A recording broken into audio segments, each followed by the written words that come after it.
pense qu'on va pouvoir démarrer. Bonjour à toutes et à tous.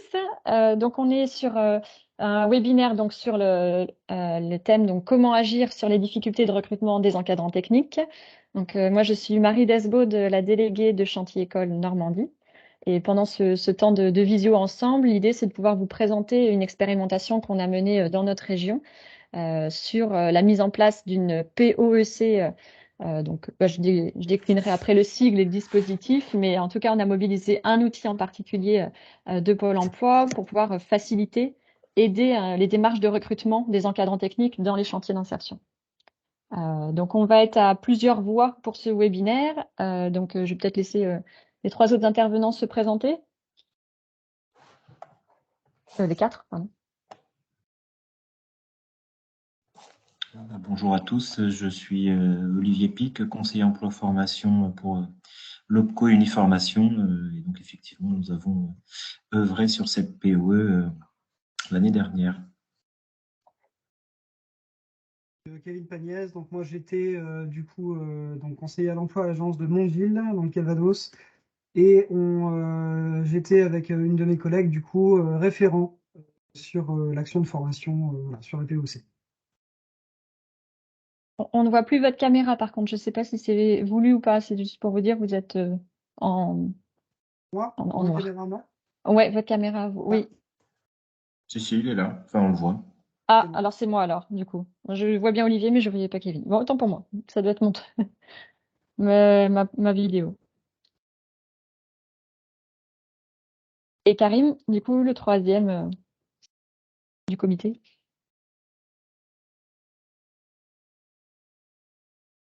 Ouais, je crois qu'il s'est absenté, je suis pas certain, mais. Alors c'est vrai que je n'ai pas accès, comme je projette mon écran, je n'ai pas accès au visu. Non, je le vois pas en face de sa caméra. On va lui laisser le temps de revenir peut-être. Ouais, je te laisse du coup Anne-Claire te présenter également dans ce cas-là. Anne-Claire Levasta, donc moi je suis chef de projet service au territoire et politique publique pour le réseau national Chantier École.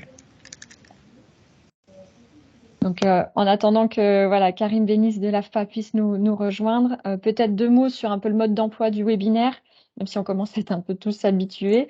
Donc, on a coupé. Karim vient d'arriver. Voilà. Ah, alors je vais vous laisser, Karim, vous présenter également. Merci Marie. Donc oui, excusez-moi, j'étais parti me prendre un petit café parce que je sors de 2 réunions à suivre en webinaire, en visio. Donc j'avais besoin de ce petit café. Donc bonjour à tous. Donc Karine Bénis, moi je travaille à la direction régionale de l'AFPA Normandie. Je travaille plutôt avec les entreprises sur la branche entreprise, développement. Je travaille avec les OPCO et puis j'ai eu le plaisir de collaborer avec nos collègues ici présents sur le projet qui va être présenté aujourd'hui. Merci. Donc, bonne dégustation de café. Merci. Donc voilà, juste deux mots sur le webinaire et le mode d'emploi, entre guillemets. Donc, on a coupé de façon automatique vos micros et caméras, mais voilà, l'idée, c'est pour éviter les bruits un petit peu aussi parasitaires pendant la présentation. On va bien sûr pouvoir utiliser le chat et il y a aussi un onglet de questions-réponses. Vous pouvez bien sûr utiliser pendant la présentation. On va pouvoir avoir des temps d'échange entre nous en direct à deux moments dans le webinaire. L'idée, c'est comme on va vous présenter notre expérimentation de PEC, on va plutôt en gros le faire en deux temps. Comment on a fait donc la démarche, les étapes, l'ingénierie. Donc là, on aura un premier temps d'échange et de questions-réponses. Et puis la deuxième partie plutôt sur le bilan, les enseignements de cette PEC. Et là, même chose, on aura un temps où on pourra prendre vos questions et échanger là-dessus. Donc, si c'est bon pour tout le monde, eh bien, on peut démarrer et rentrer dans le vif du sujet. Alors, peut-être resituer. Alors oui, ce webinaire, du coup, il fait partie d'un projet plus large porté par le réseau Chantier École Nationale sur la qualité de vie au travail dans les entreprises sociales apprenantes. Donc peut-être là, je vais laisser Anne-Claire en dire deux mots sur le cadre national, du coup. Oui, donc très rapidement, effectivement, ce webinaire s'inscrit dans le cadre d'un projet national que Chantier École a porté en lien avec les associations régionales de notre réseau sur la thématique de la qualité de vie au travail. C'est un projet que nous avons construit dans le cadre d'un appel à projet du Fonds d'amélioration pour les conditions de travail. Et notre thématique centrale sur ce projet, c'était la question du métier d'encadrement au sein des chantiers d'insertion et de l'attractivité de ces métiers. Donc on a travaillé sur 3 leviers. Un levier sur l'attractivité des postes d'encadrement et comment est-ce qu'on recrute mieux, on sensibilise mieux, on informe mieux sur les métiers d'encadrement technique. Et donc c'est le travail qui a été mené en Normandie. Un axe de travail sur l'impact de la formation en situation de travail, nouvelle modalité ouverte par les lois sur la formation professionnelle et quels ont été les impacts de la formation en situation de travail pour les métiers d'encadrement et plus largement pour les organisations porteuses d'ateliers chantiers d'insertion et en quoi est-ce que ça peut être un vecteur de qualité de vie au travail. Et puis un troisième axe de travail qui se centrait autour du binôme entre encadrants professionnels et accompagnateurs socio-professionnels dans les chantiers d'insertion, ce binôme un peu clé pour la réussite des parcours d'insertion et comment est-ce qu'on permet à ces deux fonctions de mieux travailler ensemble au bénéfice des parcours d'insertion.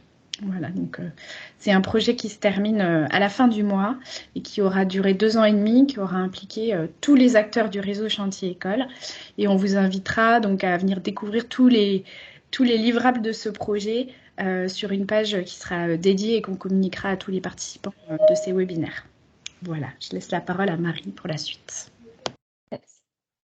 Merci Anne-Claire pour la situation du projet. Donc je vais rentrer effectivement sur le sujet de l'attractivité du métier d'encadrement technique et en particulier, nous on a pris sous l'angle de la difficulté de recrutement. Donc le constat étant partagé au niveau national par l'ensemble des acteurs chantiers d'insertion, c'est qu'il y a des difficultés récurrentes dans le recrutement des encadrants techniques. On avait fait passer un sondage express en 2019 auprès de nos adhérents pour un peu quantifier, avoir des éléments plus précis là-dessus au sein du réseau. Donc, ce sondage a montré qu'il y avait effectivement 80% des chantiers adhérents qui rencontrent des difficultés récurrentes ou systématiques dans leur recrutement d'encadrants techniques. Les principales natures de difficultés, c'est le manque de candidature, tout ça premier, et puis les profils inadaptés. Donc, quand il y a des candidatures, ce n'est pas forcément voilà, les compétences et les expériences, en tout cas les profils souhaités pour être encadrant technique. Donc nous, on a au niveau régional précisé un petit peu ces besoins en recrutement et ces difficultés anticipées par les adhérents au démarrage du projet, là, en janvier 2021. On retombait sur les mêmes ordres de grandeur. Hein. Nous, on avait 75%, donc voilà, 3/4 de nos adhérents qui anticipaient des difficultés de recrutement sur le poste d'encadrant technique. Et là où on a été au niveau du réseau rechercher justement ce besoin de recrutement et ces projections, c'est parce on était à ce moment-là en plein dans le démarrage du pacte d'ambition. On était sorti confinement, Covid. Il y a eu 2 appels à projets FDI, plan de relance. Donc voilà, tous ces contextes-là ont emmené que beaucoup de chantiers à avoir des projets de développement de leur activité et donc des nouvelles équipes et aussi des projets de recrutement d'encadrants techniques avec. Donc ça nous a créé en fait dans ce contexte des besoins en recrutement simultanés au niveau des adhérents qui nous ont permis de pouvoir nous projeter sur une action de type collective et régionale. Ce qui, voilà, quand on essayait, parce que c'est un sujet dont on parle dans chaque région et depuis des années, hein, les difficultés des encadrements techniques. Hein, chaque délégation, on est contacté par nos adhérents si on n'a pas un profil sous le coude pour un recrutement dans l'urgence d'un encadrant technique, ça arrive souvent. Et c'est compliqué parce que c'est au fil de l'eau et du coup, c'est dans l'urgence. Or, si on est sur une démarche un peu comme celle qu'on va vous présenter de POC, donc de pouvoir préparer, former des candidats sur un poste en tension, qui est celui d'encadrant technique, il faut pouvoir un peu l'anticiper et avoir des besoins un peu regroupés aussi pour pouvoir constituer des groupes de formation. Donc là, c'était les planètes alignées pour pouvoir tester ce dispositif-là, qui est celui de la POC. Donc, hop, pour éviter encore de jargonner plus longtemps, donc la POC, donc c'est la préparation opérationnelle à l'emploi collectif. On est sur un dispositif de Pôle emploi. Donc, je laisserai Kevin Pagnès, bien sûr, me compléter ou me corriger si je dis des bêtises, hein, surtout. Donc, l'idée, c'est de pouvoir former collectivement. Donc, on est bien sur le C de la POC. Donc, derrière la formation, c'est 400 heures maximum. Dedans, ça inclut des périodes d'immersion d'entreprise. Et la formation doit être en adéquation, bien sûr, avec le profil de poste ouvert. On est, si je ne me trompe pas, soit sur de la formation qualifiante ou non. Mais il faut vraiment que ce soit adapté aux compétences recherchées par les employeurs. Donc, ceux conformes, ce sont des demandeurs d'emploi. Donc, pour pouvoir s'inscrire sur la PEC, il faut être inscrit à Pôle emploi. Mais ce sont soit des personnes sans emploi, soit des personnes en contrat aidé, et y compris aussi des salariés de l'insertion par l'activité économique. On répond aussi la dimension collective de la PEC, c'est des besoins de recrutement sectoriels. Donc, c'est à l'initiative d'une ou de plusieurs branches professionnelles et avec l'appui de leur OPCO qui atteste, qui conforte le fait qu'il y a bien un besoin sectoriel de branche de recrutement sur ce métier-là.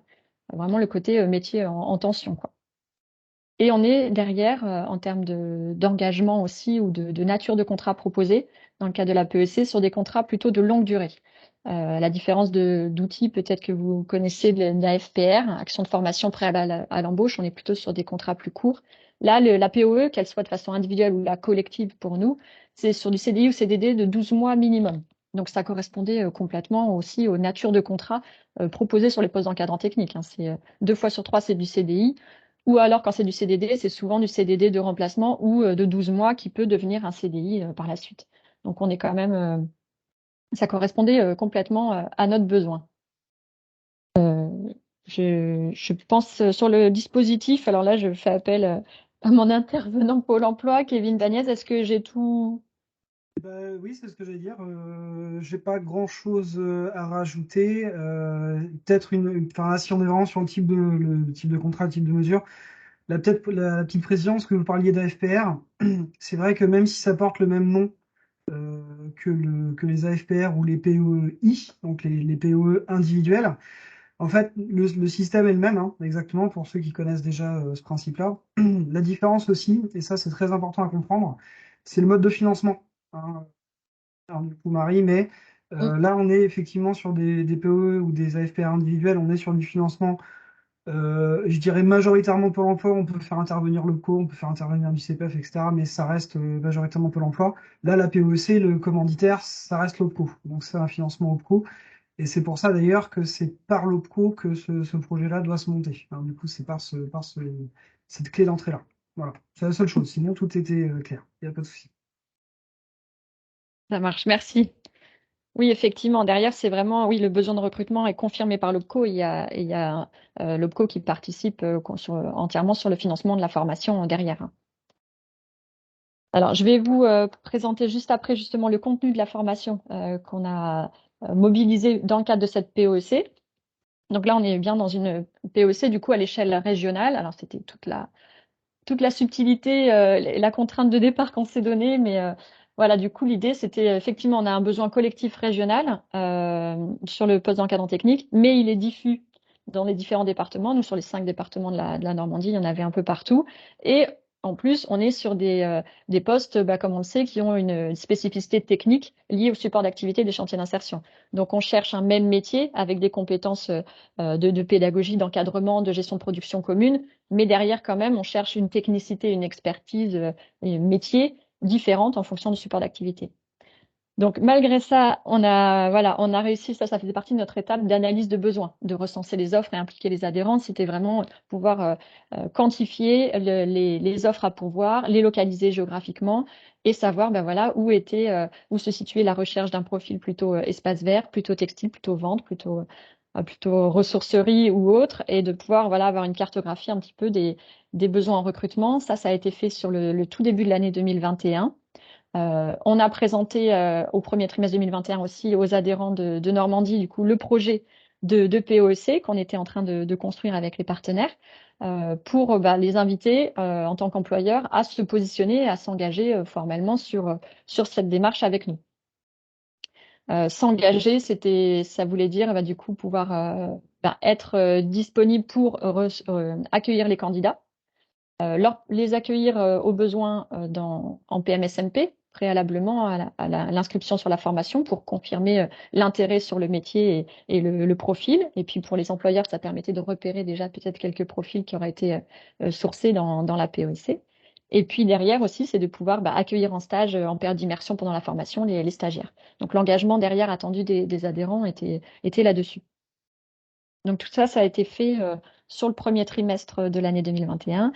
Tout au long, alors dans les étapes qu'on a fait ressortir, il y a aussi la mobilisation des partenaires. Alors c'est vraiment dès le début du projet jusqu'à sa fin, on a vraiment travaillé en partenariat, donc avec les 3 intervenants qui sont avec moi sur le webinaire, donc Uniformation, Pôle Emploi et l'AFPA. On a vraiment travaillé de concert. Donc au tout démarrage, donc pour mettre en place la POC, il a fallu donc confirmer le besoin, l'identifier, le quantifier et le valider avec Uniformation. Ensuite, on a eu un passage et auprès de Pôle Emploi également. Donc les deux, on a travaillé ensemble au démarrage pour confirmer le fait qu'on était éligible en fait à la POC. Il y a eu une petite commission aussi au niveau régional qui s'est réunie pour valider la démarche. C'est bien ça, hein, je dis pas de bêtises. Là, pour Olivier, il y a bien une commission régionale, hein, que je dis pas, qui a validé notre projet. Oui, c'est ça. Après, est-ce que c'est réellement ce terme-là? Je sais pas, mais en tout cas, il faut que le projet soit validé par l'ADR Pôle emploi.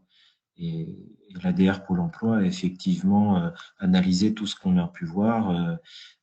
Est-ce que c'est viable? Est-ce que il y aura est-ce que en termes de sourcing, c'est possible? Voilà, c'est tous ces éléments-là qui ont été vus avant par la direction régionale, qui a donné son accord avant que nous, on rentre dans la question d'appel d'offres que Mm. j'aborderai après. Ouais, complètement. Merci ouais, pour la précision. Tu vois, c'est bien la direction régionale Pôle Emploi. Ouais. Donc voilà, on a constitué ensemble un comité de suivi en fait hein, du projet et on se réunissait régulièrement tout au long de la mise en place de l'action pour bien se coordonner et bien suivre l'action et la mise en place du projet. Donc ça, c'est vraiment important. Toute la dynamique partenariale qui est autour est vraiment importante pour que ça fonctionne. Et tu évoquais, Olivier, le sourcing. Alors là, c'est vraiment un point crucial.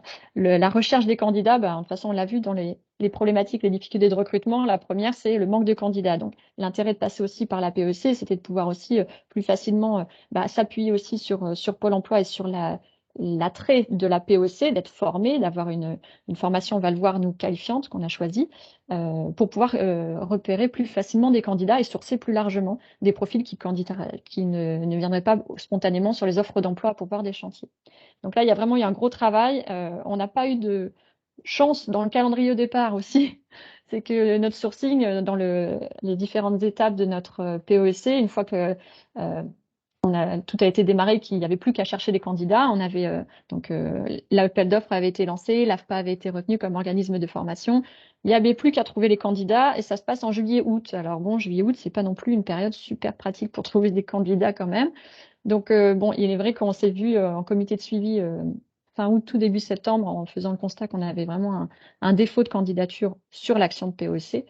Donc on s'est réorganisé ensemble. Donc on a reculer un petit peu le démarrage de la formation un peu plus tard. Au début, ça devait démarrer dès le mois de septembre. On l'a reculé à novembre pour réorganiser le sourcing. Et là, on a mis en place des informations collectives avec l'ensemble des partenaires où on pouvait du coup présenter le contenu de la formation, ce que c'est que la PEC, à quoi ça peut ouvrir comme type de métier. Voilà, on avait vraiment présenté de façon beaucoup plus précise l'enjeu et l'objet de cette PEC pour les candidats. Et de cette façon-là, en travaillant tous ensemble, on a réussi à avoir beaucoup plus de candidats, même à avoir une liste d'attente au final sur cette formation. Voilà, ça c'est un point très important, le sourcing, et ça a nécessité de la coordination entre nous, sachant que pour les profils aussi de candidats, on avait, quand je mets dans la diapo la information collective et sélection argumentée, c'est qu'on avait posé ensemble des prérequis. Donc d'avoir participé aux informations collectives, bien sûr, d'avoir pris contact avec au moins un des chantiers d'insertion du réseau. Alors pas nécessairement un qui a une offre à pourvoir immédiatement, mais pour avoir fait la démarche de s'être renseigné sur ce que c'est qu'un chantier d'insertion, peut-être avoir été en immersion si c'était possible dans les délais de la PEC, d'avoir fait une PMSMP d'1, 2 jours, ou en tout cas d'avoir pris ce contact-là. Donc là, nous, au niveau du réseau, on transmettait l'annuaire et on facilitait les mises en relation. Il y avait aussi peut-être en prérequis une maîtrise à minima des outils bureautiques pour pouvoir suivre les cours aussi, parce qu'il y a beaucoup de cours qui sont transmis par voie dématérialisée, et puis il y a un dossier quand même à rédiger, donc il fallait maîtrise à minima des outils bureautiques, la langue française à l'écrit et à l'oral, pareil pour les tests derrière, enfin la présentation du projet. Et puis une expérience, mais là ça fait partie du profil des encadrants techniques, une expérience alors qu'on a mis significative, volontairement on n'avait pas mis de délai imposé, mais jugée significative dans un des supports, dans un des métiers des chantiers d'insertion. Donc une expérience dans les espaces verts, dans le bâtiment, dans la vente, peu importe, mais voilà, c'est cette expertise-là métier qu'on attend aussi de nos encadrants techniques pour qu'ils puissent transmettre leur savoir-faire, leur savoir aux salariés en insertion derrière. Donc voilà, ça c'était nos prérequis et c'était ce qu'on entendait par sélection argumentée. Donc toute candidature qui a été présentée voilà, tous les candidats qui étaient demandeurs pour intégrer l'action de formation dans le cadre de la POEC ont été, tous les dossiers ont été étudiés en fait dans le cadre du comité de suivi qu'on avait ensemble avec les partenaires, en voyant tous ces éléments-là. Voilà, où est-ce que la personne réside, c'est sa mobilité éventuellement aussi. Quel est son profil, son expertise métier et voilà, du coup, est-ce que c'est pertinent de le faire intégrer la POC par rapport à son projet professionnel, son parcours, des opportunités d'embauche autour de lui, quoi. Donc, et voilà, pour la dernière étape de mise en œuvre dans la POC, il y a bien sûr le suivi de l'action, donc le fameux comité de suivi dont je vous parlais. Et du coup, ça nous a demandé aussi à tous d'être assez disponibles pour suivre l'action tout au long de l'année 2021 jusqu'à le premier trimestre 2022. Et puis une disponibilité auprès des stagiaires, parce que du coup, on était sur la POC est un peu sur le poste d'encadrant technique toute nouvelle, donc il y avait vraiment beaucoup d'attentes, d'inquiétudes, de questionnements, des petites contraintes aussi administratives qui se sont mis en place au démarrage. Donc voilà, il y avait vraiment eu une grande disponibilité des partenaires voilà, que ce soit Uniformation, AFPA, Pôle Emploi sur le démarrage et auprès des stagiaires tout au long. Ce qui sécurise aussi l'action quand même. Voilà, ça c'est pour les étapes de mise en œuvre. Et on va bientôt arriver au temps de questions-réponses, hein, si jamais il y en a, notez-les-vous. Et sur le contenu de la formation, donc pour être un peu plus précise, nous on a opté donc dans la façon de construire et de penser le projet sur une formation qualifiante, donc celle du titre professionnel encadrant technique d'insertion qui est porté par l'AFPA, mais un CCP en particulier, celui qui est organiser et gérer une activité de production et en encadrer l'équipe dans une structure d'insertion. Donc, c'est vraiment gestion de prod et encadrement d'équipe. Sachant que dans le titre ETI, il y a trois CCP, donc celui-ci, un sur l'accueil et l'accompagnement des personnes en insertion et un sur la partie plutôt pédagogique, je ne sais plus l'intitulé exact, organiser des séances d'apprentissage en lien avec les situations de production.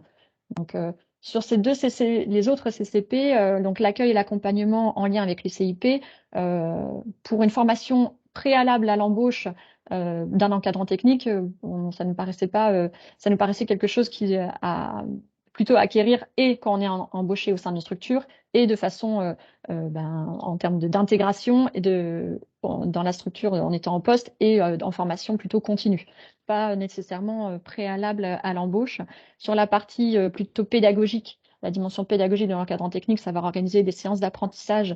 Là, pareil, au niveau du réseau Chantier École en particulier, on a quand même un outillage et une offre de formation assez importante sur le sujet. Donc, pour nous, ça paraît, c'était des choses qui pouvaient être pertinentes en poste et qu'on propose d'ailleurs sur des encadrants déjà en poste dans les chantiers. Donc, c'est vraiment ce CCP-là de gestion de production, encadrement d'équipe qui nous est apparu plus pertinent sur pouvoir faire une première approche, une première entrée sur le métier d'encadrant technique et intégrer un poste dans un chantier avec ce bagage-là pour ensuite développer la suite une fois en poste, quoi. Donc, comme on est dans un maximum de 400 heures liées au format de la POC, donc le CCP rentrait tout pile dedans, c'était parfait. Donc, on a eu dans les 400 heures 105 heures en immersion dans un chantier. Donc, il y avait 3 semaines de stage, 2 plus 1 semaine. Là, pareil, les chantiers d'insertion du réseau, y compris ceux qui n'avaient pas d'offre d'emploi à pouvoir immédiatement, ont bien joué le jeu de pouvoir accueillir des stagiaires dans leur structure et c'était intéressant. Donc la formation, elle a été assez rapprochée, hein. On était sur 3 mois, quoi, ou même, ouais, c'est ça, de 8 novembre au 4 février 2022. Sur la sélection collective des candidats, ça, je vous en ai déjà parlé sur les prérequis. Je vais peut-être pas y revenir. Il y avait effectivement à chaque fois des entretiens et des tests réalisés par le centre AFPA de Caen qui proposait cette formation, qui accueillait le groupe de stagiaires, avec à chaque fois l'hébergement aussi pour les stagiaires qui venaient de loin. On a eu au total, donc sur cette session de formation et cette POC, 17 stagiaires d'inscrits. Donc, parmi les 17 stagiaires, il y a eu 12 demandeurs d'emploi et 5 encadrants techniques qui étaient déjà en poste dans les chantiers. Donc là, juste petite précision pourquoi on avait mixé comme ça. Au démarrage donc de la POC, donc on avait une fois qu'on avait retenu donc l'AFPA sur la POC comme organisme de formation pour ce CCP-là. Il y avait quand même une inquiétude sur le sourcing et sur le fait est-ce qu'on allait avoir suffisamment de candidats, parce que je vous rappelle, c'est quand même la difficulté première.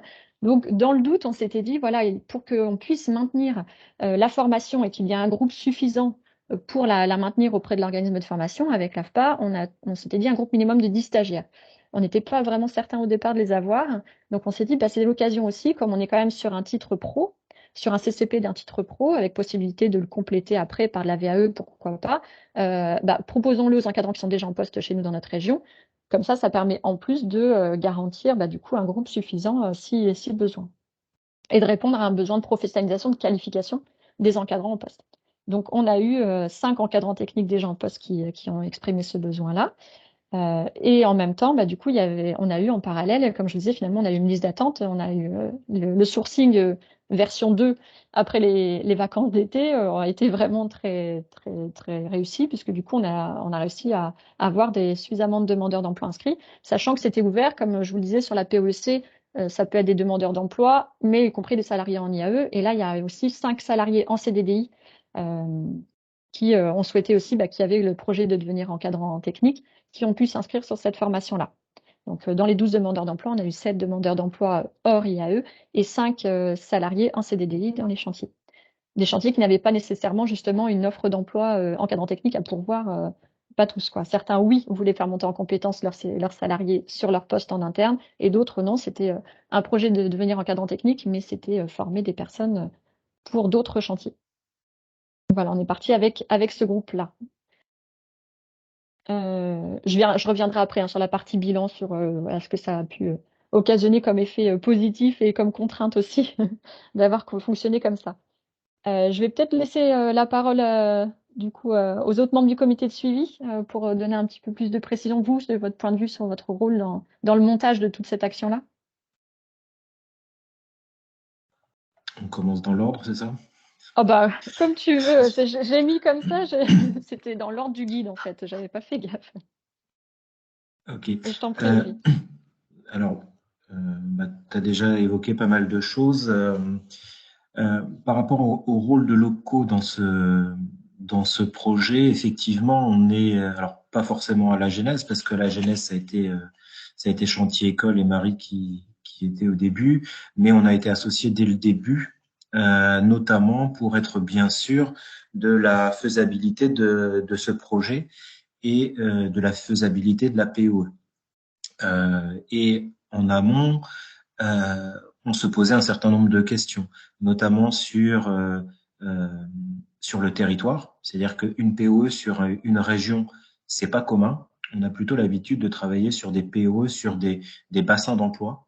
Et là, on était sur un territoire qui était grand comme la Normandie, avec toutes les craintes liées au déplacement, liées à la mobilité, l'hébergement potentiel. Donc, on avait quelques réticences au départ qui ont été levées dans le sens où on voyait aussi que géographiquement, il y avait un certain nombre d'employeurs qui se trouvaient dans le bassin de Caen ou aux alentours de Caen qui semblaient être intéressés par ce dispositif-là. Donc voilà, mais en amont, il a fallu qu'on soulève quelques freins et que ces freins étaient également présents pour l'ADR Pôle emploi qui également se posait des questions sur la faisabilité de ce projet-là. Alors, les collègues de Pôle emploi, l'ADR Pôle emploi, nous disaient qu'ils avaient déjà sur d'autres sujets travaillé, je crois que c'était sur via des campings, je crois, sur le recrutement de personnel sur les campings, ou ça avait été aussi sur les territoires éloignés. Donc, ils n'avaient pas trop de crainte, mais ça voulait dire aussi, et je pense que Kevin en parlera après, le fait d'élargir un bassin, c'est-à-dire que ne pas être sur un seul bassin, ça nécessite aussi un investissement de toutes les agences Pôle emploi sur ce projet-là. Et ce qui a été aussi un de nos, tu l'évoquais tout à l'heure, un des freins au démarrage du projet, ou en tout cas à la sensibilisation et au sourcing. Donc, on a été présent sur cette étape, l'étape en amont, c'est-à-dire avant le démarrage du projet. Une fois que le projet a été validé par Pôle emploi, que pour nous, ça nous semblait OK, parce que, alors j'ai oublié de le dire, on a aussi pris contact, nous, OPCO, avec nos adhérents Chantier École pour vérifier si ils avaient bien compris ce que ça signifiait et ne pas oublier également que dans le cadre d'une POE, l'objectif, c'est que les personnes qui sont en formation, à l'issue de cette formation-là, intègrent en CDD de 6 mois ou en CDI des employeurs. C'est ça la finalité de la POE.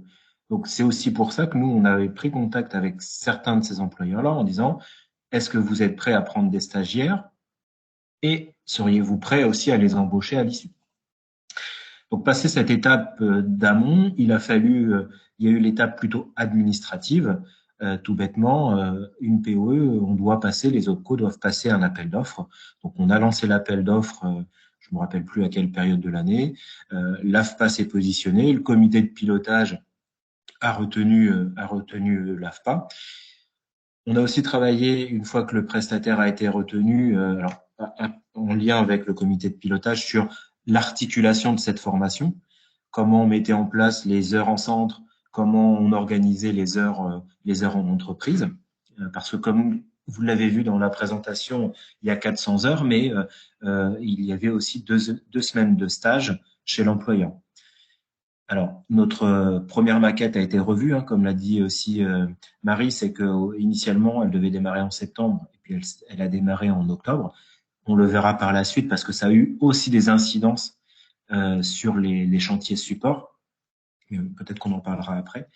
Donc, on a travaillé, on a été à cette étape-là. Et puis, on est également, vous l'avez compris, le financeur. Et derrière, eh bien, il y a le côté de financement. Une fois que l'action est réalisée, eh bien, on récupère tout ce qui peut être facture, certificat de réalisation pour pouvoir payer le prestataire. Voilà à peu près des choses qui n'avaient pas été dites. Après, je sais pas, est-ce que je laisse la parole à Kevin ou est-ce qu'il y a des questions dans le chat? Je sais pas. Bah, peut-être si ça vous va, qu'on puisse entendre peut-être les interventions de chacun. Il y aura peut-être des questions qui seront auxquelles il y aura des réponses dans les interventions de Kevin et de Karim, et puis qu'on fasse les questions-réponses juste après.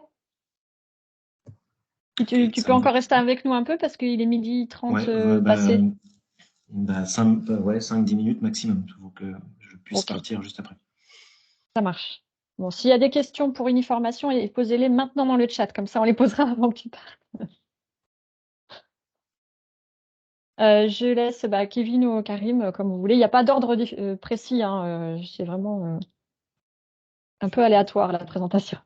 Je vais prendre la main si ça va tout le monde.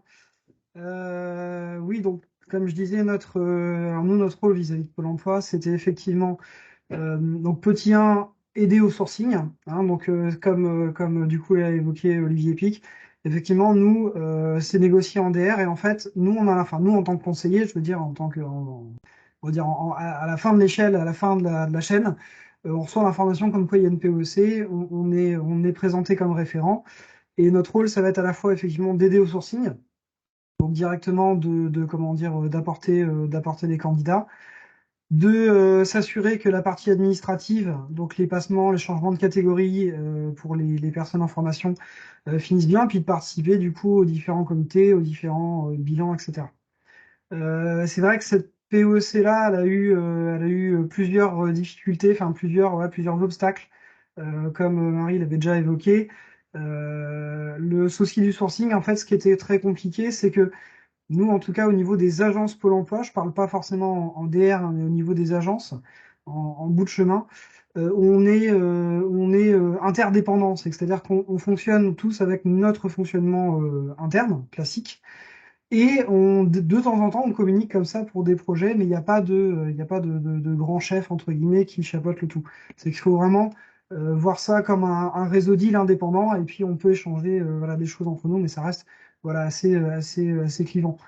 Donc nous, l'idée, c'est que on a des outils, nous, qui nous permettent effectivement de ressortir des listes de demandeurs d'emploi avec X critères. Et la difficulté, c'est que on a eu donc effectivement une projection de qui avait besoin, quel chantier avait besoin de quoi en termes de profil. Et on a fait différentes extractions et après on a envoyé des mails, des SMS. Il y a des infos qui étaient passées via le réseau du chantier école.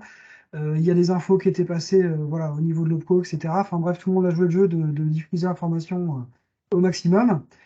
Et voilà, donc ça c'était la première difficulté. Si je me souviens bien, au début, on avait un cahier des charges qui était on recense le nombre de postes exacts et on trouve en gros une personne par poste ou une ou deux personnes par poste. Et finalement, avec la difficulté de l'été, on s'est dit en septembre, on ouvre à tout le monde. C'est-à-dire que tout un chacun peut venir effectivement postuler pour intégrer la PEOC, qu'il y ait un poste qui lui soit bien prédéfini ou non. Ce qui normalement, effectivement, sur les engagements d'une POC, normalement, se fait pas en premier avis. Enfin, se fait pas aux premières. Voilà. Dès qu'on rédige le projet, ça se fait pas normalement d'engager des places en formation si on n'a pas l'employeur derrière. Là, on l'avait fait parce que de toute façon, il y avait une demande et je crois que c'est une question qui a été posée dans le chat. Mais de mémoire, je crois que quasiment tous les stagiaires, de toute façon, ont eu un emploi, que ce soit du temporaire ou du pérenne, mais voilà, tout le monde a eu son emploi. L'autre difficulté aussi qu'on a eue, et ça, voilà, je tiens à le préciser pour tout le monde parce que ça a été, un motif d'insatisfaction de la part des stagiaires, c'est au niveau aussi administratif, au niveau de tout ce qui est rémunération. C'est très compliqué dans ce type de POC là parce donc il y avait les salariés dont moi je ne m'occupais pas, hein, du coup qui étaient pas concernés, mais il y avait effectivement le statut des personnes qui étaient demandeurs d'emploi classiques, on va dire, donc à la recherche d'un emploi. Donc eux, ils pouvaient être financés soit par leur allocation, soit par une rémunération spécifique, ce qu'on appelle la RFPE, la rémunération de formation Pôle emploi. Et il y avait aussi le souci des personnes qui étaient donc étaient inscrites à Pôle emploi, mais qui étaient, qui étaient salariés en CDI d'un chantier. Où là, effectivement, c'était chaque personne négocier sa rémunération en fonction du chantier dans lequel il était. C'est-à-dire, soit il y avait maintien du salaire par le chantier, soit pas. Voilà. Et ça influait également sur l'autre point administratif qui était compliqué à gérer, qui était les aides à la mobilité, hein, puisque qui dit POEC dit formation sur laquelle on peut mettre en place des aides à la mobilité, que ce soit pour l'hébergement, les allers-retours, les repas, etc., etc., au niveau de Pôle emploi. Voilà. Donc ça, c'était voilà, un peu mon ressenti du coup sur ce projet-là. Super intéressant parce que voilà, jamais fait auparavant. C'était intéressant de travailler aussi avec plusieurs territoires. Mais voilà, par contre, attention, il y a eu voilà, plusieurs difficultés. Et c'est pour ça aussi que je pense que le webinaire est important aujourd'hui, c'est que il y a peut-être des choses que l'on va pouvoir anticiper pour pas refaire des erreurs ou pas refaire voilà, les mêmes éléments que nous. Voilà, j'ai à peu près terminé. Je peux laisser la main à Karim. Écoutez, oui, bon, je vais intervenir après mes deux autres collègues. Donc, en fait, c'est vrai que sur ce projet-là, moi, j'ai surtout noté l'importance de la coordination partenariale. Nous nous sommes parlé dès le début, on s'est réunis. L'OPCO a pu nous dire quels étaient les différents critères afférents aux typologies de stagiaires, hein. On avait des demandeurs d'emploi, on avait des CDDI, donc on a travaillé aussi là-dessus. On a travaillé également, et c'était important, ça a été dit par la plupart d'entre nous sur le fait que ce ne soit pas une POE dite vivier, c'est-à-dire une POE collective qui fait qu'au bout de 400 heures, les personnes retournent s'inscrire chez Pôle emploi. On a vraiment essayé d'associer les partenaires par rapport à ça, dans l'objectif qu'il y ait un taux d'insertion le plus satisfaisant pour tous et qu'on puisse répondre aux besoins des entreprises. Le paramètre régional, il est effectivement important aussi, parce que plus on va couvrir un territoire, comme le disait Olivier tout à l'heure, plus il va y avoir de difficultés à faire les mariages ensuite entre les entreprises et les demandeurs d'emploi. Et ça, c'est aussi une des raisons qui ont fait qu'on a eu des temps de travail assez nombreux en amont de la réunion. On a travaillé aussi, j'essaie d'aller sur les points essentiels, ça a été noté, et c'est important aussi de travailler sur les prérequis. La base, c'était le CCP du titre professionnel qu'on a choisi en lien avec les besoins des structures, puisqu'il y a 3 CCP dans le titre encadrant technique d'insertion. Donc ce CCP a bien été choisi en lien avec l'expression des besoins de recrutement des structures. Mais également, on a aussi un petit peu travaillé sur les prérequis, voire sur les contenus. D'ailleurs, ce serait même à améliorer. Ça nous a été retourné en bilan sur certaines séquences qui mériteraient d'être développées par rapport au public. Mais ce travail sur les prérequis, il est également extrêmement important. Les candidatures et au niveau du sourcing, on est confronté aujourd'hui, nous AFPA, on n'est pas sollicité, beaucoup sollicité sur des demandes de formation en tant qu'encadrant technique d'insertion, tout au moins en Normandie, et tout simplement parce que l'offre générant la demande, nous n'avons pas d'offre qui court en continu tout au long de l'année. Donc nous avons des demandes épisodiques de personnes qui viennent se renseigner sur une formation encadrant technique d'insertion potentielle. Nous voyons passer régulièrement les offres d'emploi du réseau Chantier École qu'on communique à nos CIP, qu'on communique à nos sections de formateurs. Mais n'ayons pas d'offres encadrant technique d'insertion, nous n'avions pas de vivier de candidats. Donc le travail sur les sourcings est parti de rien, puisque nous n'avions pas de candidats en attente. Ce sont les collègues de Pôle emploi, les partenaires qui éventuellement sur les bassins ont pu nous adresser les candidatures, mais je ne sais plus. Et le problème du sourcing aujourd'hui, il est très compliqué, vous le savez, pour les organismes de formation sur tous les secteurs actuellement, c'est qu'on manque de candidats en cette période où il y a des offres d'emploi à pourvoir dans de nombreux domaines et où beaucoup de demandeurs d'emploi maintenant sont devenus des salariés. Et on a un sourcing qui est très volatile, c'est-à-dire s'y prendre trop longtemps à l'avance fait que les candidats qui nous ont dit oui à un moment, 3 mois après ou 2 mois après, ils nous disent non, ça y est, j'ai trouvé quelque chose, je suis parti sur une autre voie professionnelle. Donc il y avait aussi ce paramètre à prendre en compte du verrouillage avec les candidats, et ou tout au moins il est à prendre en compte aujourd'hui dans les actions si nous avons à reconduire ce type d'action. Marie disait tout à l'heure que la POE collective ne va pas forcément vers une certification. Nous, on avait choisi ensemble d'aller vers un CCP car c'est aussi une première marche vers un titre professionnel. La POE collective amène à l'emploi, le CCP est obtenu et derrière, avec la structure, par capitalisation, on peut obtenir les 2 autres CCP d'un titre, ce qui amène au final à l'obtention de la certification dans sa totalité, que ce soit par le biais de la formation ou que ce soit par le biais de la VAE, puisqu'on peut aussi maintenant entrevoir, après une expérience suffisamment longue, d'obtenir un titre par ce biais, et que ça va se développer maintenant à partir de l'année prochaine, je pense, vu les expérimentations qui ont été menées et ce qu'on voit arriver au niveau des lois. Et puis, au niveau de la sélection des candidats, j'apporterai un point, c'est que nous avons voulu à un moment mixer personnes en poste et mixer personnes qui étaient demandeuses d'emploi, donc nouveaux entrants dans la formation, en adaptant les contenus. Cette mixité, dont on voulait qu'elle soit une richesse, c'est pas forcément quelque chose qu'on reconduira. Et on pourra en reparler peut-être, Marie, si c'est avant 13h, car je dois partir après 13h. Mais voilà, on avait voulu une mixité, une sorte de richesse, un échange entre nouveaux entrants dans la profession, personnes déjà en poste. On en parlait lors des sessions de recrutement ou lors de nos comités, de nos réunions, mais ce n'a pas été forcément un point fort, c'est plutôt un point à améliorer de notre dispositif. Mais ce que je retiendrai pour synthétiser, c'est que On a travaillé vraiment régulièrement avec les collègues. Nous avons eu des revues de projet, nous avons fait le point et c'est ce qui fait que le projet a pu aller à son terme parce que faute de revues, bien souvent, il y a des projets qui meurent ou qui s'étiolent. Et là, tout le monde, ça su se mobiliser dans les différents collègues et partenaires pour aboutir à la mise en œuvre de la formation et ce jusqu'au bilan final. Très bien, bah merci à tous les trois pour vos précisions et vos retours d'expérience. Avant d'aller du coup de vous parler justement du bilan de l'expérimentation et puis des enseignements que bah, déjà vous avez commencé à aborder, est-ce qu'il y a déjà des questions sur le montage, la mise en œuvre dans le chat ou dans le question-réponse là auquel on pourrait répondre si vous le souhaitez? Oui, alors on a une question.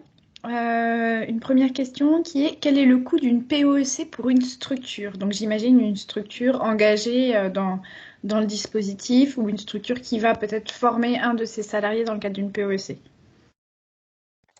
Alors, je pense que je vais pouvoir répondre. Pour la structure, la POEC ne coûte rien, je dirais en amont. C'est que le coût de la formation est supporté par l'OPCO. On est à 12 € de l'heure de formation, ça c'est l'OPCO qui le prend en charge. Après, dans la POE, on s'engage, il y a un engagement, alors POEC c'est un engagement moral, d'embaucher le salarié, enfin la personne qui est demandeur d'emploi, mais une fois qu'elle sera basculée en CDI, en salarié, il faudra la rémunérer, mais c'est à l'issue. Donc voilà. Après, peut-être, et ça je laisserai peut-être Kevin en parler, il y a eu plusieurs publics. Il y a eu les demandeurs d'emploi inscrits Pôle emploi qui sont arrivés sur ce projet-là. Après, il y a eu les CDDI. Et là, c'est peut-être sur ces publics-là qu'il faut aborder ce que ça a coûté à l'employeur.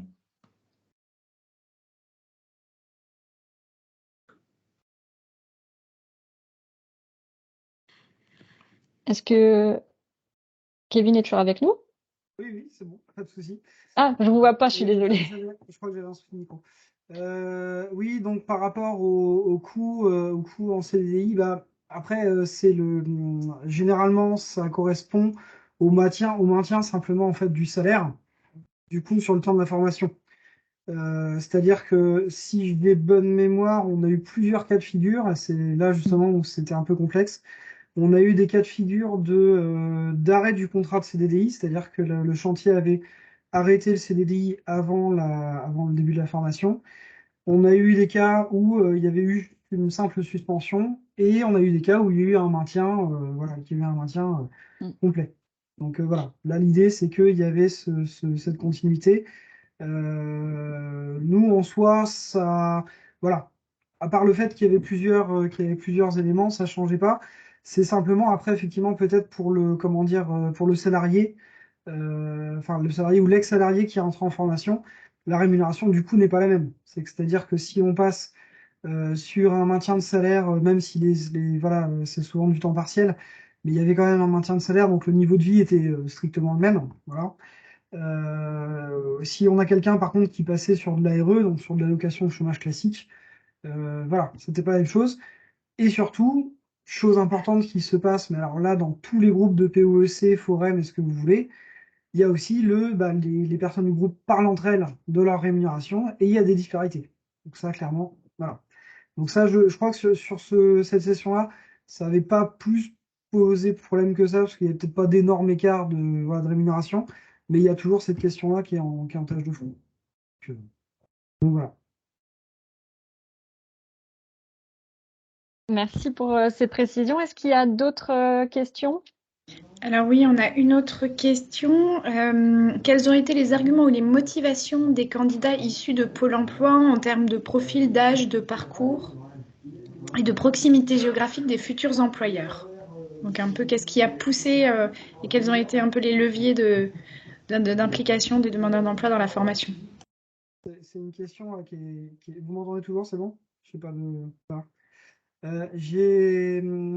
Alors effectivement, c'est une très bonne question parce que ça détermine justement un peu la recherche qu'on a fait pour le sourcing.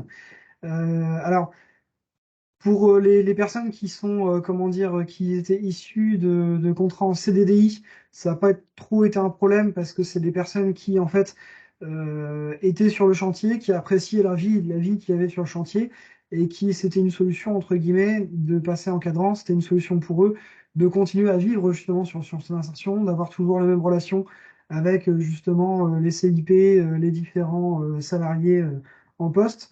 Donc là, les motivations, elles étaient claires.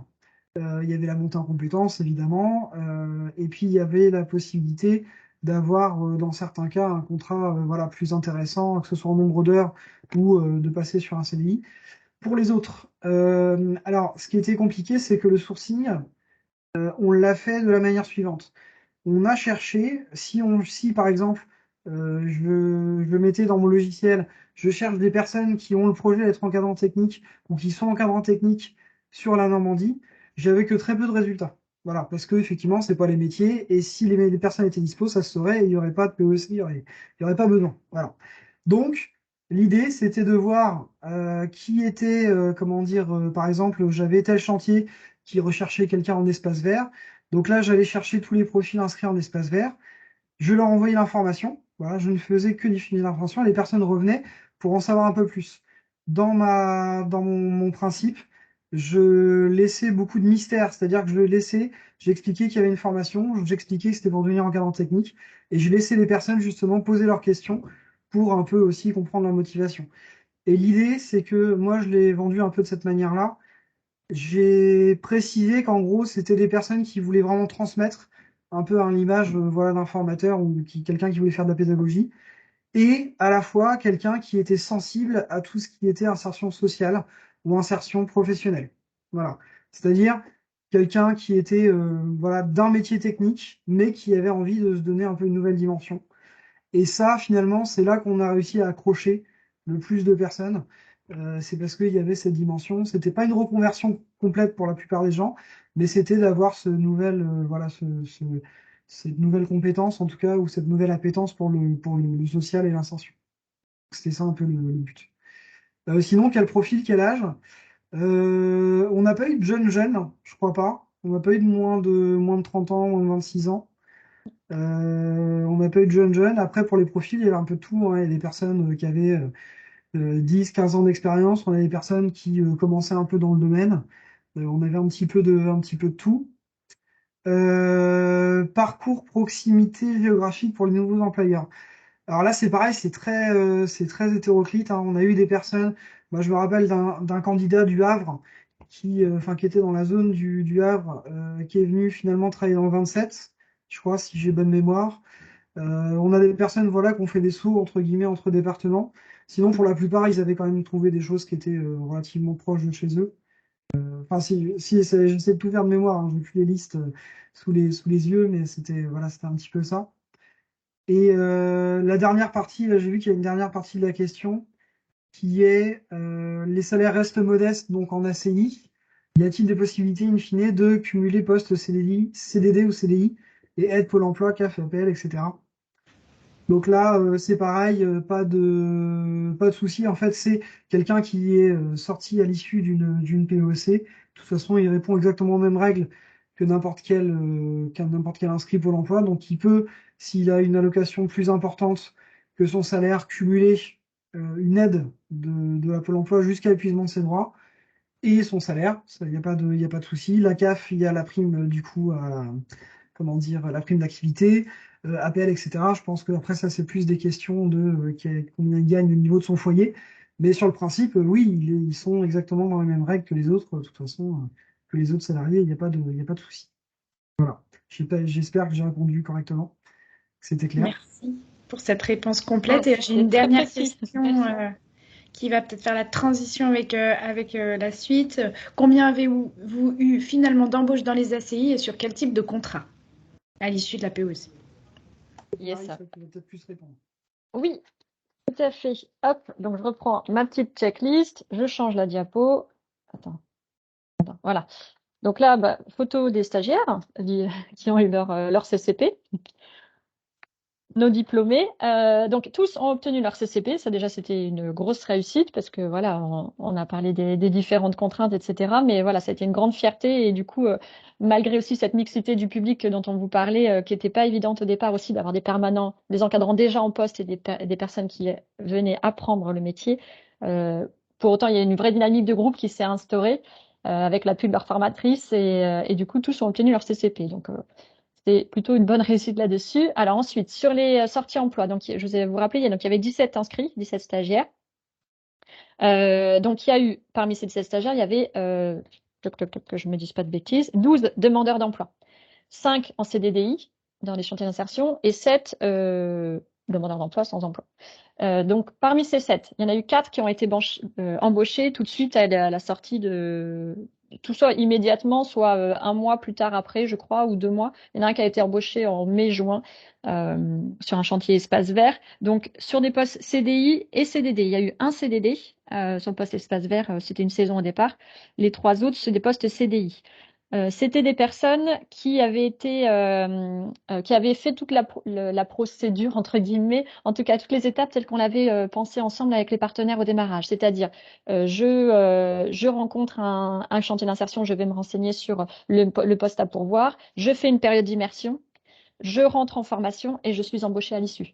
Là, il y a vraiment eu c'était le parcours idéal au départ dans la PESC et c'était voilà, il y a ces pour trois, 1, 2, 3, 4 personnes, ça s'est passé comme ça, 3 en CDI et 1 en CDD, donc c'était sur de l'espace vert, sur de la vente en friperie, espace vert également, et espace vert encore. Bon, on a beaucoup de chantiers espace vert, mais un peu comme dans toutes les régions. C'était là où il y avait les principales offres. Les 3 demandeurs d'emploi, parce que la question n'est pas posée, je sais pas, mais elle doit se poser dans toutes les têtes. Qu'est-ce qu'ils sont devenus les 3 autres? Entre 4 et 7. Alors, dans les 3, il y en a un qui était un ancien salarié CDDI, mais qui a eu son contrat qui s'est arrêté au moment de l'entrée en formation. Il était encore suivi par le PLI, avec un projet de devenir encadrant technique dans le bâtiment, mais il fallait qu'il passe le permis. Très peu mobile. Et le chantier d'insertion qui l'avait recruté et qui le suivait en CDDI jusque-là n'avait pas d'offres à pourvoir immédiatement sur le bâtiment. Donc il fallait vraiment, par rapport aux autres chantiers et les autres offres à pourvoir dans le bâtiment, qu'il soit un peu mobile. Du coup, il n'a pas été jusqu'au bout de son permis. Donc, du coup, il continue d'être accompagné par le PLI, mais ça a créé un problème de mobilité. C'est principalement le souci de mobilité. Je vais revenir après sur les enseignements de l'action, mais c'est ça qui est un point vraiment important aussi, le matching entre le profil du candidat et l'offre à pourvoir. Dans les 2 autres, il y en a une personne qui hésitait au démarrage de l'entrée en formation entre CIP et encadrant technique. En entendant parler de la PEC, du coup, elle s'est dit oui, encadrant technique, ce serait une bonne entrée. Elle avait un projet de pourquoi pas créer sa propre structure, enfin devenir un peu plus dans la gestion d'une structure IAE et donc rentrer par cette entrée, par le côté encadrant technique lui plaisait bien et en fin de compte, à l'issue de la formation, elle obtient son CCP. C'est plutôt réorienté vers la formation CIP. La 3e personne, c'est une personne qui a changé de région. En fait, il y avait une mobilité. Oui, Je me permets, vous parliez de madame, comment elle s'appelle? Madame A, Ouais, pour enfin, garder son anonymat. oui, voilà, c'est ça. Si j'ai bien suivi, elle a été embauchée en tant que référente d'action sociale un peu plus tard. Ah, d'accord. Donc oui, du Voilà, coup, je le précise parce que j'ai eu elle un a continué sa renouvellement après par reconversion. la suite, c'est pour ça. Ah bah super, bah tant mieux pour elle du coup Voilà. parce que ouais, il y avait un Ouais, gros questionnement sur sa reconversion donc c'est très non, bien. mais c'est bon, ça a l'air d'être parti. Bon bah super, merci pour le retour. Et la dernière personne, donc c'était une personne qui avait été précédemment sur des contrats CDDI, mais était plus en contrat au moment de l'entrée en formation, qui avait pendant sa recherche de stage s'était rapproché de structures qui créaient des emplois dans l'heure, et donc ça correspondait en termes de mobilité et tout ça. C'était sur de la légumerie, lui il était plutôt sur ce profil-là. Gestion de prod, légumerie, industrie. Et bon, ça n'a pas matché entre les deux, entre la structure et le candidat, ce qui fait que par rapport aux recherches d'emploi, en fait, cette personne a eu un projet complètement de vie différent et a souhaité chercher dans une autre région, plutôt dans les Pays de Loire. Donc, du coup, je ne sais pas s'il a été. Je l'avais eu au téléphone juste après sa sortie de formation. Il était toujours dans la recherche en dehors de la région, en fin de compte. Donc, ça, voilà, ça fait partie aussi des choses de la vie, quoi. Donc, on a sur ces 3 personnes-là, voilà, des réorientations, des suites de parcours. Donc, tant mieux pour Madame A, qu'elle ait trouvé quelque chose, même si c'est en dehors des chantiers. Et donc, 4 demandeurs d'emploi embauchés CDD et CDI dans les chantiers. Ça, c'est pour les bilans. Après, sur les 5 CDDI qui ont aussi suivi la formation et qui avaient le projet de devenir encadrant technique. Donc, sur les 5, il y en a un qui a eu malheureusement un accident qui a été en arrêt maladie très longue durée.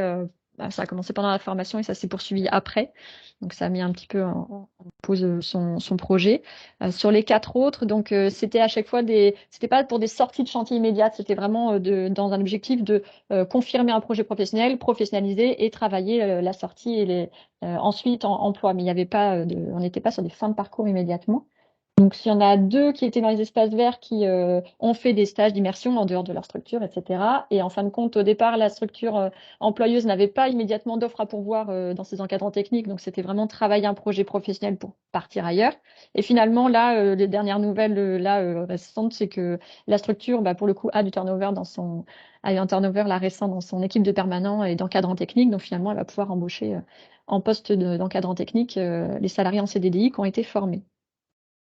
Sur l'autre chantier, textile, couture, là, il y avait 2 personnes, donc c'était sur un poste d'assistant technique, dont une qui avait le projet de devenir encadrant technique et ça a plutôt conforté visiblement son projet et elle a même l'envie de passer le reste du titre pro.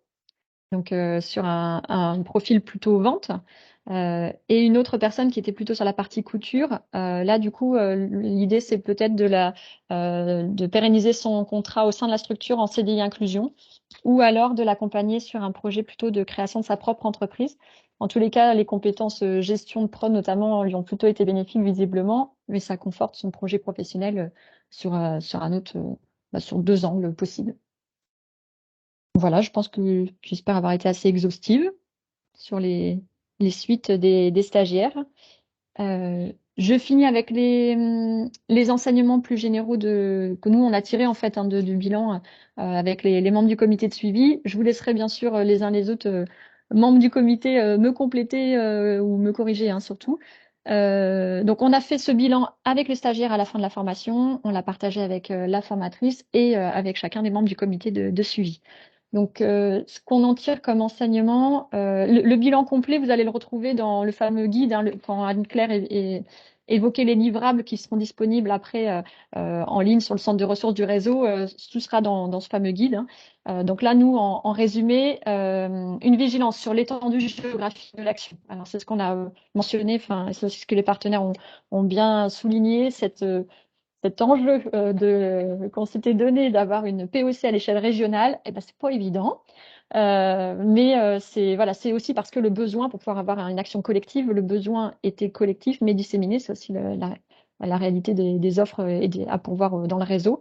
Mais pour le coup, il y a vraiment, on s'est rendu compte, même si au moment, et c'est ce qu'a rappelé Kevin, au moment des entretiens de l'inscription dans la POC, il y a vraiment une interrogation de la motivation, un regard sur le profil, sur l'expertise métier, sur la mobilité géographique et sur l'existence potentielle d'employeurs alentour quand même, en disant que s'il n'y avait pas une offre immédiatement à pourvoir dans l'expertise métier de la personne, potentiellement les offres et les chantiers qui ont ce support-là d'activité qui correspond se situent là, là, là. Est-ce que vous êtes suffisamment mobile ou pas pour potentiellement demain postuler là-bas? Parce qu'on sait qu'on était toujours dans une période pacte d'ambition, développement, et que les offres d'encadrement technique, c'est cyclique quand même. Donc on vérifiait tout ça et malgré tout, il y a eu quand même des décalages, une mobilité peut-être moindre, ou alors, comme je vous donnais l'exemple du monsieur où voilà, ça n'a pas matché sur le chantier qui était à côté.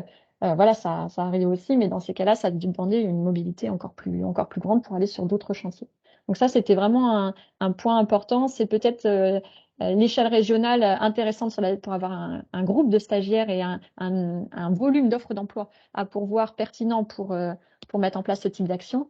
Mais pour autant, une aire géographique un peu plus réduite, échelle du département ou du bassin serait peut-être plus évidente. sous réserve qu'il y ait aussi un nombre d'offres d'emploi à pourvoir suffisantes pour monter un groupe et l'action, c'était ça aussi, hein. Donc voilà, la vigilance étendue géographique. L'autre point, c'était s'assurer de l'implication des employeurs tout au long de l'action. Donc là, du coup, on a eu tout au long de ce projet donc des chantiers initialement qui avaient des offres à pourvoir immédiatement, donc qui ont joué le jeu d'accueillir, de rencontrer les candidats qui étaient alentours et qui souhaitaient s'inscrire à la PEC, de les accueillir en PMSMP quand c'était jouable dans le timing par rapport à l'entrée en formation.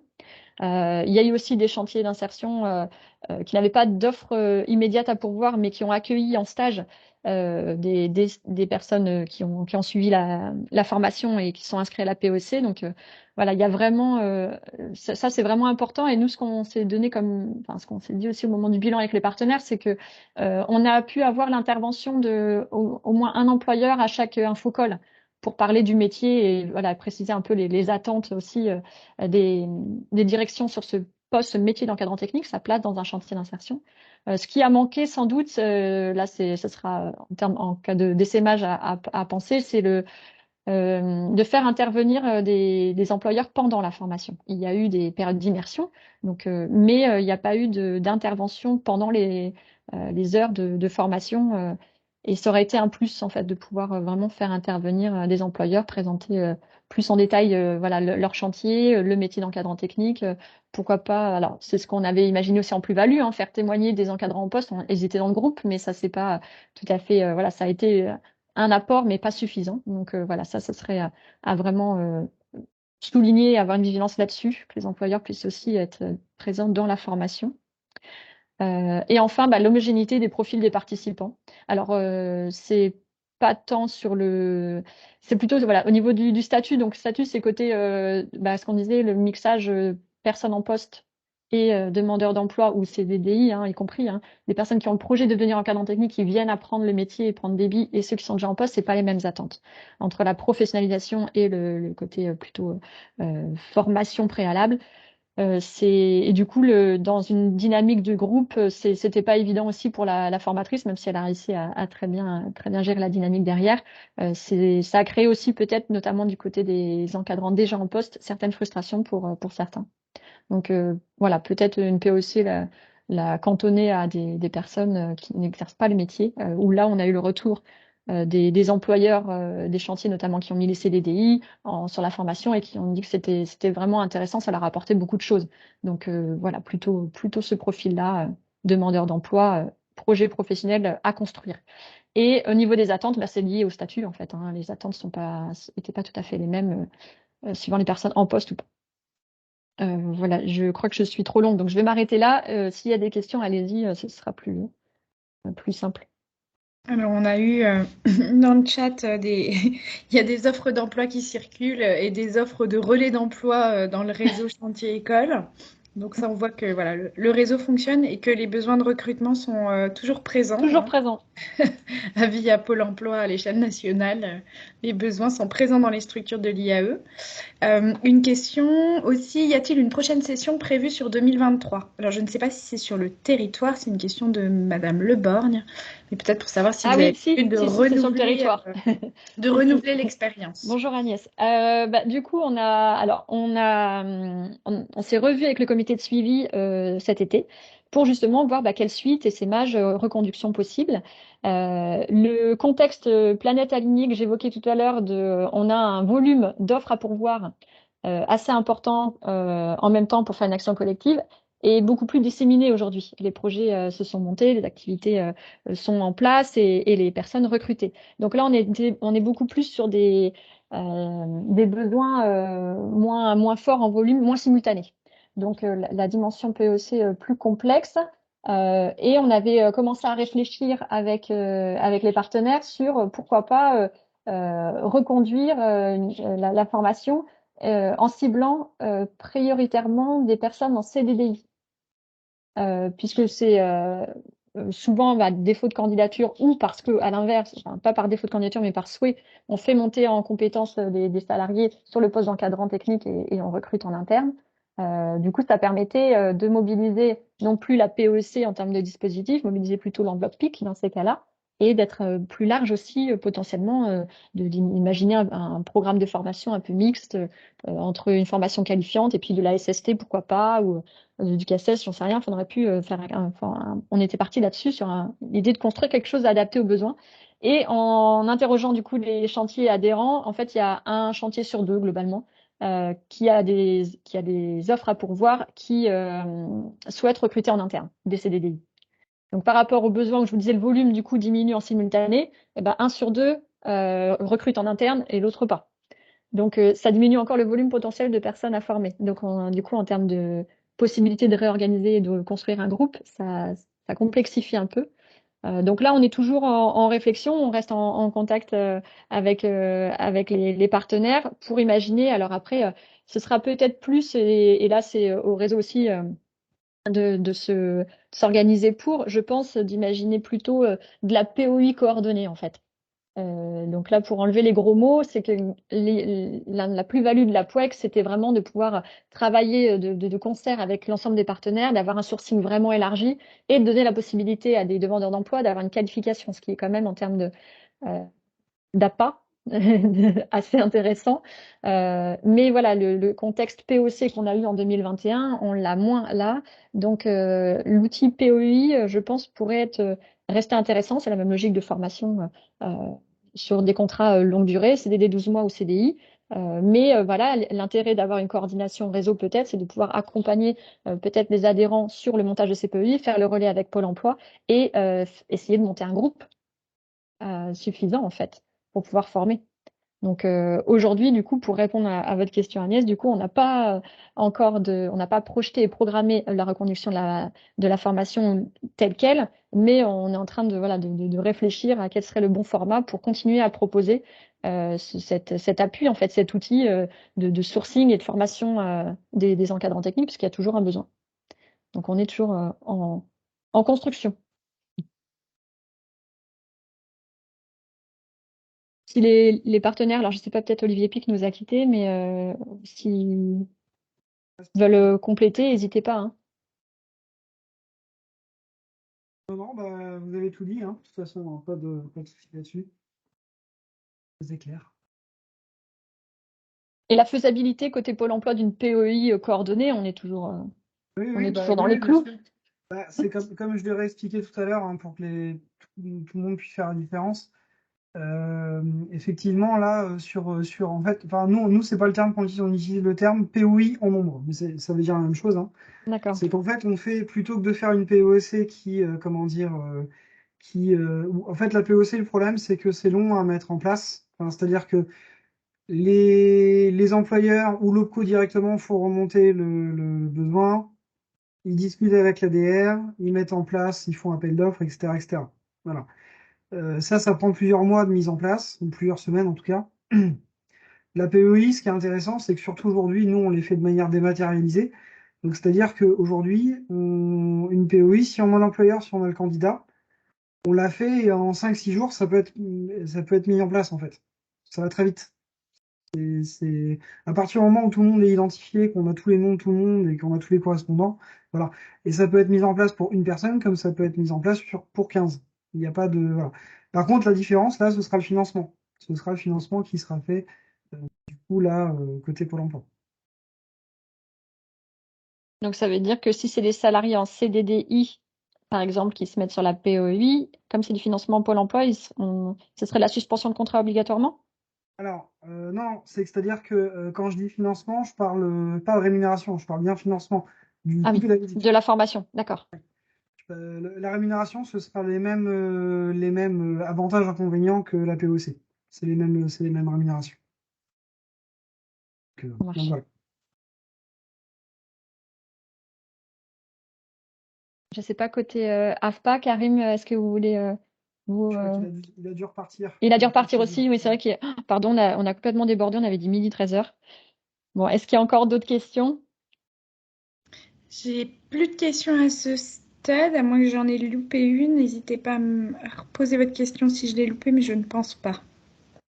Bon, alors du coup, En attendant, posez-les hein, si jamais il y a des dernières questions. Je vais clôturer. Alors, on avait prévu de vous présenter une capsule vidéo. Alors, toujours dans la thématique d'appui au recrutement, d'outils pour aider au recrutement des encadrants techniques. Là, du coup, le constat aussi, c'est que c'est un métier qui est peu connu. Comme disait Kevin tout à l'heure, les projets, quand on cherche dans les recherches Pôle emploi, je me positionne en potentiel encadrant technique, ça n'existe pas beaucoup. Donc, il y a vraiment le besoin de faire connaître le métier et de faire savoir qu'on recrute beaucoup souvent et sur des contrats souvent durables, en fait, sur le métier d'encadrant technique. Donc, on a travaillé sur un projet de capsule vidéo, un peu comme on voit en ce moment dans le médico-social, par exemple, sur les métiers en tension. Donc, on a travaillé avec un chantier d'insertion de Normandie, Aquaco. Et du coup, on est en train de retravailler avec eux le support pour pouvoir le mettre à disposition de tous les chantiers adhérents du réseau. Pour que vous puissiez, nous, on va le diffuser aussi au niveau du réseau national, au niveau des réseaux régionaux, et que vous puissiez vous en servir dans vos informations collectives, diffuser auprès de vos agences Pôle emploi locales, etc. Enfin, vraiment vous en servir pour illustrer ce que c'est que le métier d'encadrant technique. À l'intérieur, le contenu, je vous fais un peu le teasing pour vous mettre en appétit, du coup, parce que je ne l'ai pas vous le présenter malheureusement. Euh, on a en fait, on suit deux encadrants techniques en poste qui montrent le concret de leur métier et qui parlent de comment ça se passe au quotidien, ce que c'est qu'être encadrant technique, quoi. Donc, c'est vraiment à travers deux témoignages un peu immersifs, quoi. Voilà, petit teasing. Donc ça, ce sera pareil sur le centre de ressources en même temps que les autres livrables. Bien sûr, on vous en informera. Enfin, je regarde Anne-Claire, mais voilà, vous aurez bien sûr l'info quand ce Oui, sera disponible. on fera une communication globale au moment de la publication de tous les guides et puis de la vidéo et vous en serez toutes et tous informés, y compris nos partenaires de Pôle emploi et d'Uniformation et de l'AFPAC, ça peut intéresser aussi. Yes. Alors, je vais arrêter le partage, comme ça en plus ça me permet de vous voir. Du coup, s'il n'y a pas d'autres questions, je vous propose qu'on clôture le webinaire. On est déjà un petit peu en retard, pardon. Donc, merci aux partenaires s'ils sont encore présents. En tout cas, il y a Kevin Paniez. Les deux autres nous ont quittés, mais en tout cas, merci à vous d'avoir été disponibles pour ce webinaire. Et puis, du coup, on reste joignable aussi s'il y a d'autres questions qui viennent par la suite.